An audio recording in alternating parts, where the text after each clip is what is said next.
പേരാമ്പ്ര മണ്ഡലത്തിന്റെ material room തുറന്നതിൽ ചട്ടലംഘനമുണ്ടായിട്ടില്ലെന്ന് ജില്ലാ collector. ഇവിഎമ്മുകളും postal ബാലറ്റുകളും സൂക്ഷിച്ച സ്ട്രോങ് റൂം തുറന്നിട്ടില്ല. വരണാധികാരിയുടെ രേഖകൾ സൂക്ഷിച്ചിരിക്കുന്ന മെറ്റീരിയൽ റൂമാണ് തുറന്നത്.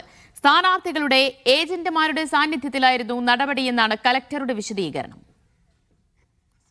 മുഹമ്മദ് അസ്ലം വിവരങ്ങൾ നൽകും. അസ്ലം, ഈ മെറ്റീരിയൽ റൂം തുറന്നതുമായി ബന്ധപ്പെട്ട് എന്താണ് ജില്ലാ കലക്ടർ വിശദീകരണം നൽകുന്നത് ഇപ്പോൾ?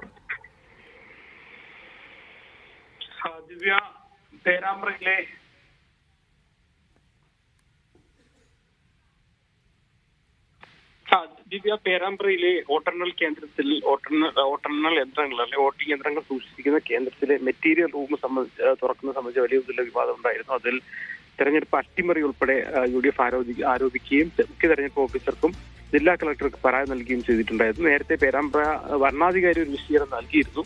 അത് തന്നെ ഒരുപക്ഷെ വേറൊരർത്ഥത്തിൽ ആവർത്തിക്കുകയാണ് ജില്ലാ കളക്ടർ ചെയ്തിരിക്കുന്നത്. ജില്ലാ കളക്ടർ പറയുന്ന കാര്യം, തെരഞ്ഞെടുപ്പ് വോട്ടിംഗ് യന്ത്രം സൂക്ഷിക്കുന്ന സ്ട്രോങ് റൂം തുറന്നിട്ടില്ല. മെറ്റീരിയൽ റൂം, ഭരണാധികാരിയുടെ ഉപകരണങ്ങളും മറ്റു സാമഗ്രികൾ സൂക്ഷിക്കുന്ന മെറ്റീരിയൽ റൂമാണ് തുറന്നത്. അത് ഭരണാധികാരിയുടെ സോഫ്റ്റ്വെയർ അപ്ഡേഷനുമായി ബന്ധപ്പെട്ട ചില വിവരങ്ങൾ എടുക്കാൻ വേണ്ടി മാത്രമാണ്.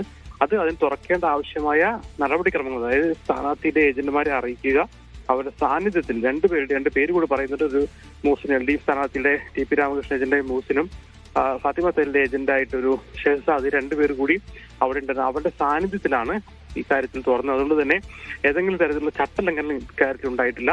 ശരിക്കും അദ്ദേഹം ഈ ഒരു ഭരണാധികാരി കോപ്പി എടുത്ത് സൂക്ഷിക്കേണ്ട ഒരു മെറ്റീരിയലാണ്, അല്ലെങ്കിൽ ഡയറിയാണ് ശരിക്കും അവിടെ ഉണ്ടായതെങ്കിൽ പോലും അഥവാ അങ്ങനെ ഒരു മാനുഷികമായ മറവി സംഭവിച്ചിട്ടുണ്ടെങ്കിൽ പിന്നെ എങ്ങനെ തുറക്കണമെന്നതിനെ കുറിച്ചുള്ള കൃത്യമായ മാർഗരേഖയുണ്ട്.